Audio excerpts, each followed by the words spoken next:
Hello Andy, I'm Dr. Kanaka Mahalakshmi, fertility specialist, Matrutva Fertility Center, Tirupati. So, clinic వచ్చిన patients కొంతమంది అంటుంటారు, madam నాకు ఎలాంటి bad habits లేవు, నాకు ఎలాంటి ఆరోగ్య సమస్యలు లేవు, అయినా కూడా నా స్పర్మ్ కౌంట్ అనేది చాలా తక్కువగా ఉంది, నేను ఎలాంటి డైట్ తీసుకుంటే నా స్పర్మ్ కౌంట్ ఇంప్రూవ్ చేసుకోవచ్చు అని అడుగుతూ ఉంటారు.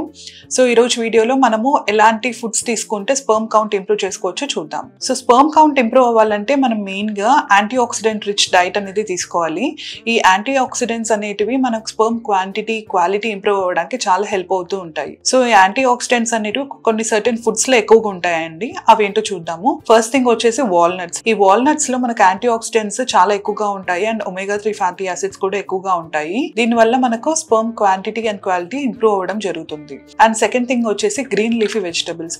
ఆకుకూరలు ఎక్కువగా తీసుకోవడం వల్ల మనకు యాంటీ ఆక్సిడెంట్స్ ఎక్కువగా వచ్చి స్పర్మ్ క్వాంటిటీ ఇంప్రూవ్ అవుతుంది. అండ్ నెక్స్ట్ ఫ్రూట్స్ లో వచ్చేసి పోమోగ్రనేట్ లో కూడా మనకి యాంటీ ఆక్సిడెంట్స్ చాలా ఎక్కువగా ఉంటాయి. And next thing dark chocolate. ఈ డార్క్ చాక్లెట్ లో యాంటీ ఆక్సిడెంట్స్ ఎక్కువగా ఉండడం వల్ల స్పర్మ్ క్వాలిటీ ఇంప్రూవ్ అయ్యి సక్సెస్ రేట్ అనేది కూడా ఇంప్రూవ్ అవుతూ ఉంటుంది. వాటర్ అనేది డైలీ 3 to 4 లీటర్స్ అనేది డైలీ తీసుకోవాల్సి ఉంటుంది. బాడీ హైడ్రేటెడ్ గా ఉంది అని అంటే మనకు స్పర్మ్ ప్రొడక్షన్ కూడా ఇంక్రీజ్ అవుతూ ఉంటుంది. అండ్ నెక్స్ట్ థింగ్ వచ్చేసి డైలీ ఎక్సర్సైజ్ కూడా చేయాలి. ఒక ½ hour minimum.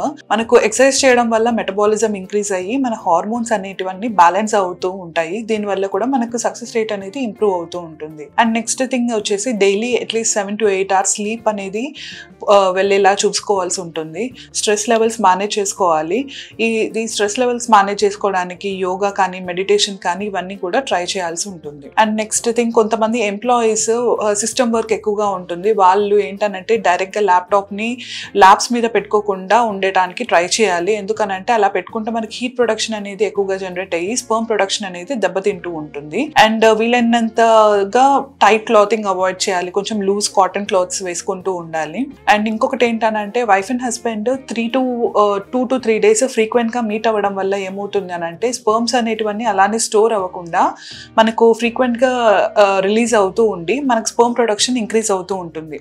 So sperm production ఎక్కువ అవుతే ఏమవుతుంది అని అంటే డిఎన్ఏ ఫ్రాగ్మెంటేషన్ అనేది ఉంటుందండి, అది తగ్గుతుంది. ఈ డిఎన్ఏ ఫ్రాగ్మెంటేషన్ అంటే ఏంటనంటే స్పర్మ్ డిఎన్ఏలో కొన్ని బ్రేక్స్ లాగా ఉంటాయండి. అవి ఎన్ని ఎక్కువగా ఉంది అని అంటే మనకంత ప్రెగ్నెన్సీ రేట్ అనేది తక్కువగా ఉంటుంది. So wife and husband frequent గా మీట్ అవ్వడం వల్ల స్పర్మ్ ప్రొడక్షన్ పెరిగిపోయి మనకి ఈ ఫ్రాగ్మెంటేషన్ అనేది తగ్గుతుంది అనమాట.